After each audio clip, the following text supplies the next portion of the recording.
Ching Hexagram number 63.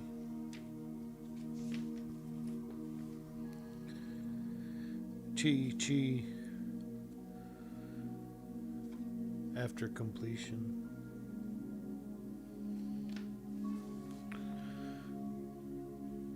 On reconsidering and other unbalancing thoughts. At the beginning of good fortune, at the end, disorder.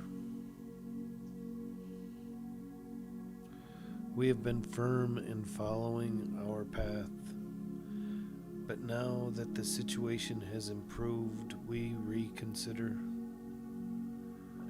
Isn't there an easier way to proceed with life?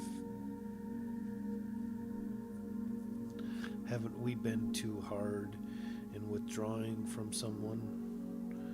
Too firm in requiring him to be right with us? Or too soft in following the path of non-action? If I stick to my principles, won't it turn others away? Such wandering is the first seed of decay that follows a period of patient perseverance. Through wandering, the ego regains leadership. We must recognize and resist its resurgence. If we wonder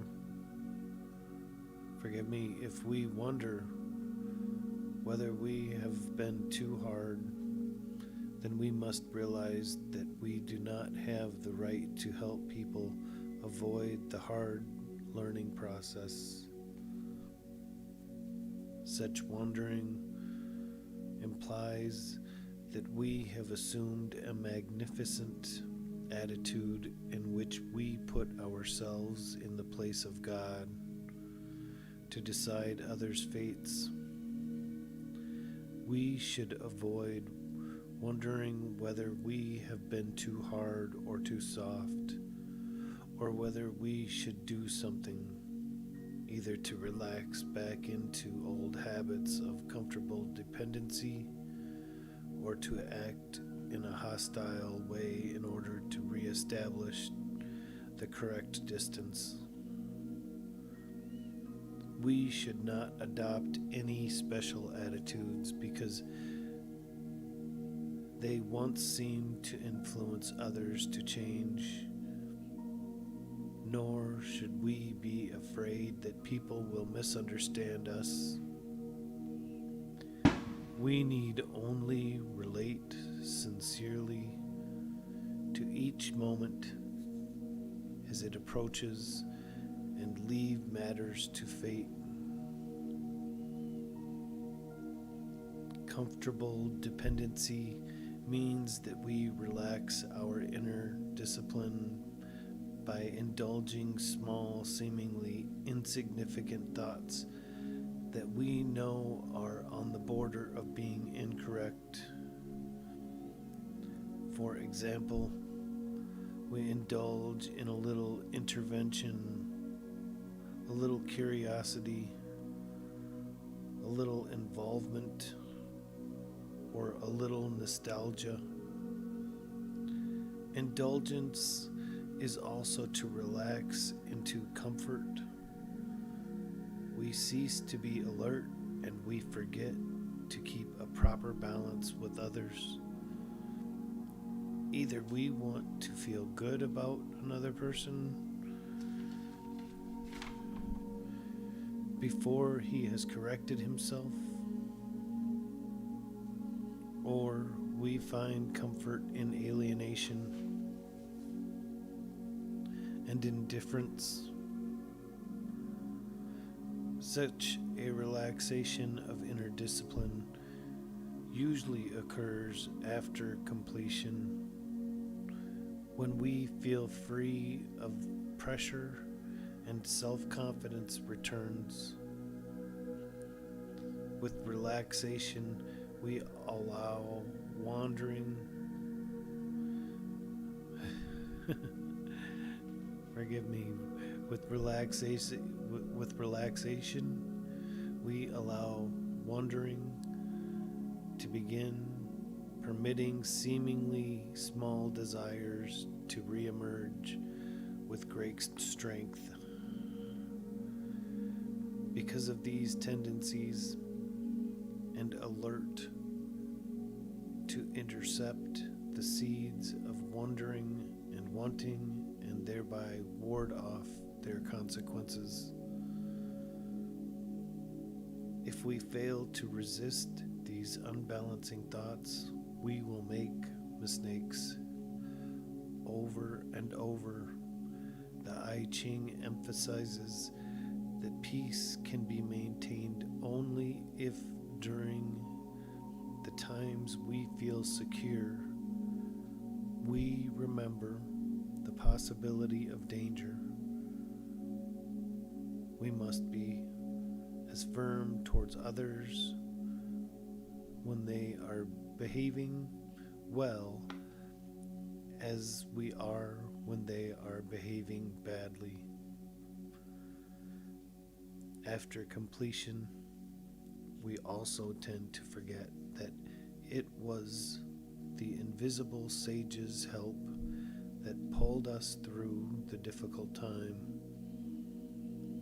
We begin to think everything was only a bad dream with no particular causes and only chance remedies. We even think we created the improvements all by ourselves. In thus losing our modesty, we lose our protection and our ability to make progress against evil. After completion is also a time when we may experience uncertainty. Uncertainty, in turn, may bring to the surface residual doubts we have about ourselves. Receiving this hexagram tells us that this uncertainty is the problem. We should abandon uncertainty, not for certainty, but simply to return to neutrality. It is important to avoid any kind of unbalancing thoughts that disturb our inner dignity and independence.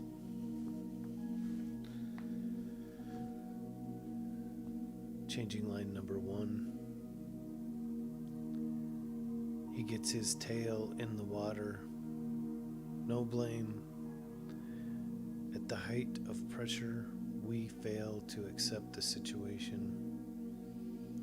The ego reasserts itself forcefully and accuses the higher power of being too harsh and unfeeling, and of perhaps being a trickster, being impatient. We press forward, presuming that matters are righted when they are not, or that the bad times are over. By presumption, we attempt to make things better, but this does not work. Development must proceed slowly in steps. Meanwhile, we must retain our reserve and inner independence, neither giving up nor forcing things forward. By presumption, we should not commit ourselves to a relationship or open our inner thoughts to another before the fundamentals of equality and justice are firmly in place. He breaks his wheels means we have been going in the right direction, but we suddenly slow to reconsider whether we have been too strict. Such wavering causes problems, but there is no real blame because we have not abandoned the path. The image of a fox that crosses thawing ice has to do with our attitude to the tensions we face. The cracks in the ice are sore points, better left alone. To nearly cross the danger and then lose our sense of caution will surely cause trouble, causing the fox to get his tail in the water. Also, a premature sense of confidence may cause us to lapse back into an older, structured view, and so because progress to collapse, and so cause progress to collapse.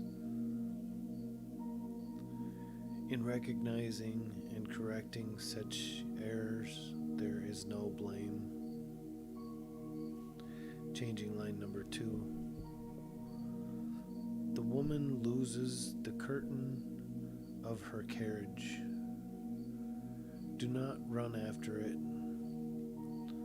On the 7th day you will get it.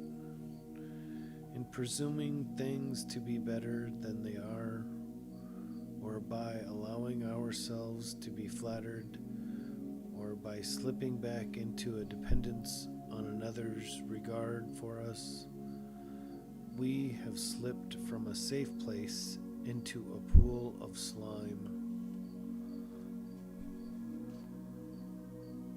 The only thing to do is to accept the situation modestly and return to working on the rescue. It is of no use to bemoan the situation or feel like quitting, as if inner kicking and screaming will engage the sympathy of the sage, who will then miraculously produce the progress we seek. Such progress can be achieved only if we continue with patient, honest work. Acceptance and conscientiousness to start over from a decreased position is the piety referred to in the 5th line. It contrasts with magnificence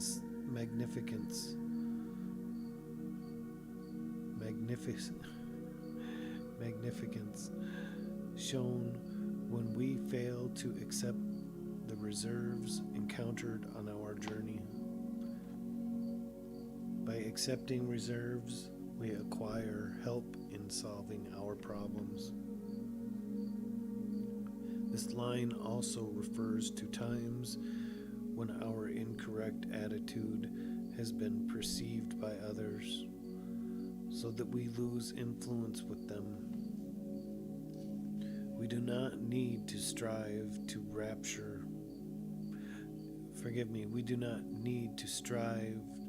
recapture our good name. However, by correcting ourselves, our influence will return and our error will soon be forgotten.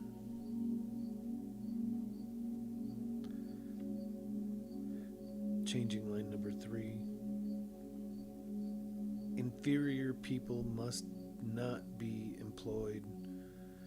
If we become lax after having corrected and set limits around the spoiled child in ourselves or others, this spoiled child will then begin to reassert itself, to test its boundaries. When this happens, we must recover our emotional independence and firmness, but it is only when we abandon the inferior element, either in others or in ourselves, that it loses its strength and becomes subjugated. If we revitalize our attitude, the mistake will correct itself. The same thing happens if we begin to reconsider the doubts we have just conquered. We cannot afford to appease our subjugated inferior element.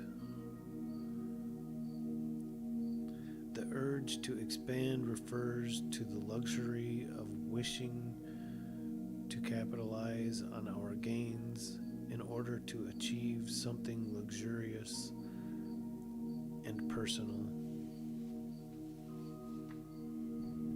Changing line number 4. The finest clothes turn to rags. Be careful all day long.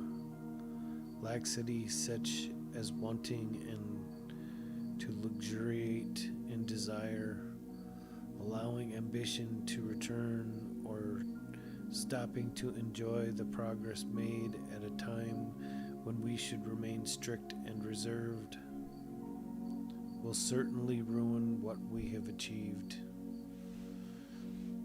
On the other hand, it is also dangerous to think that we may have gone too far in our strictness, so that we begin to feel sympathetic to the other person for being cut off. We must not dwell nostalgically on good times we have had, and thereby allow weakness to enter by seduction. This line may also warn us that the person we presume to be correct has not yet become trustworthy, and we should therefore remain cautious and reserved. If we stop in the middle of crossing the great water to bemoan our situation, we are easily overwhelmed. We are easily overwhelmed. It is essential to get past the danger by going forward, accepting the situation as it is. Similarly, we must not dwell on the past injustices or debts of gratitude owed us and unpaid. We should not go on with life and leave the resolution of these matters to fate.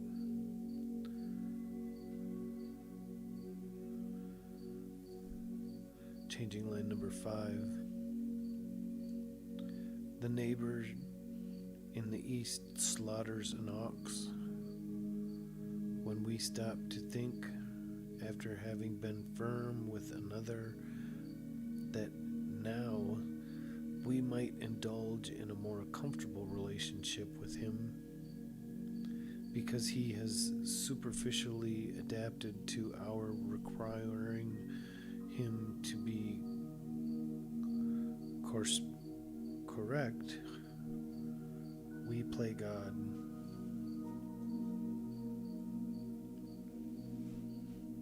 Forgive me, I'm going to start that one again. It's changing line number 5. The neighbor in the east slaughters an ox. When we stop to think, after having been firm with another, that now we might indulge in a more comfortable relationship with him because he has superficially adapted to our requiring him to be correct, we play God. This is magnificence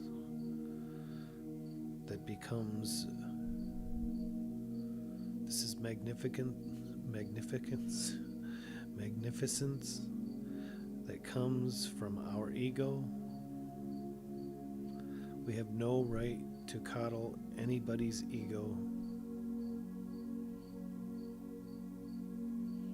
Magnificence is also failure to take responsibility for the reserves.